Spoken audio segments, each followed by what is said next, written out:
America, London সময়ের অনেক তফাৎ, ঘুমে যাচ্ছে না, তারা বসেই আছে এবং দোয়ার মধ্যেই আছে। এবং এর সাথে আমাদের ডক্টর টিমস যারা আছেন তারা এটা নিয়ে খুবই পেরেশানির মধ্যে, কিভাবে ওনাকে সার্ভ করা যায়। একজন ডক্টর বলেছেন যে ওনার দেশের এই চিকিৎসার মধ্য দিয়ে দেশের চিকিৎসা ব্যবস্থা এবং ডাক্তারদের উপরে নতুন করে একটা আস্থার জায়গা তৈরি হবে। আসসালামু আলাইকুম ওয়া রাহমাতুল্লাহি ওয়া বারাকাতুহু। আলহামদুলিল্লাহ, আলহামদুলিল্লাহ, আলহামদুলিল্লাহ। আল্লাহর লাখো কোটি শুকর আদায় করছি, আল্লাহ রাব্বুল আলামিন একটা জটিল বিষয় থেকে দেশ এবং জাতির অত্যন্ত উদ্বেগের একটা সময় অতিবাহিত হচ্ছে। আমার কাছে প্রতিনিয়ত ফোন আসতেছে এবং প্রত্যেকেই আপডেট সময়টা জানার জন্য বারবার ফোন করছেন। কিছু আগেও একজন ভাই মক্কা থেকে ফোন করেছেন যে ওনারা সেখানে দোয়ার মধ্যে আছেন। ঠিক একইভাবে আমেরিকা, লন্ডন সময়ের অনেক তফাৎ, ঘুমে যাচ্ছে না, তারা বসেই আছে এবং দোয়ার মধ্যেই আছে। আমরা সকলের কাছে কৃতজ্ঞ।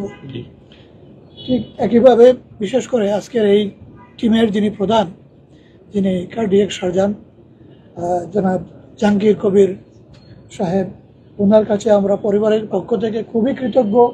তিনি যে কাজটা করেছেন, বিশেষ করে আমার বড় ভাই শহীদ ভাই সিলেট মেডিকেলের, ওনার কাছেও কৃতজ্ঞ। ওনার টিম নিয়ে কাজ করেছেন। ইউনাইটেড হাসপাতাল কর্তৃপক্ষর পক্ষ থেকে চেয়ারম্যান মহোদয় এখানে আছেন এবং তিনি যেভাবে সহযোগিতা করতেছেন এটা আসলে অভাবনীয় এবং আমরা আসলে ওনাদের এই কৃতজ্ঞতা শেষ করার মতো নয়, এটা চিরকৃতজ্ঞ থাকব।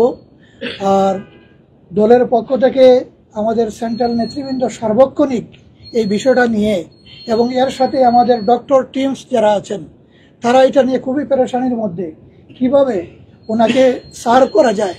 একজন ডক্টর বলেছেন যে ওনার দেশের এই চিকিৎসার মধ্য দিয়ে দেশের চিকিৎসা ব্যবস্থা এবং ডাক্তারদের উপরে নতুন করে একটা আস্থার জায়গা তৈরি হবে এবং ওনারা এটাকে চ্যালেঞ্জের জায়গা হিসেবে নিয়েছেন।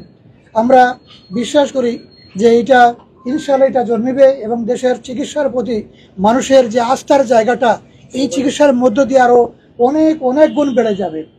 পরিবারের পক্ষ থেকে, বন্ধু বান্ধবের পক্ষ থেকে বিভিন্নভাবে ছিল যে দেশের বাইরে গিয়ে চিকিৎসা করার জন্য, কিন্তু তিনি খুব অটল ছিলেন যে আমি দেশেই করব, আমি দেশকে ভালোবাসি, দেখে দেশের চিকিৎসার উপরে আমার আস্থা রয়েছে, অতএব এখানেই হবে, এটাই আমার সিদ্ধান্ত।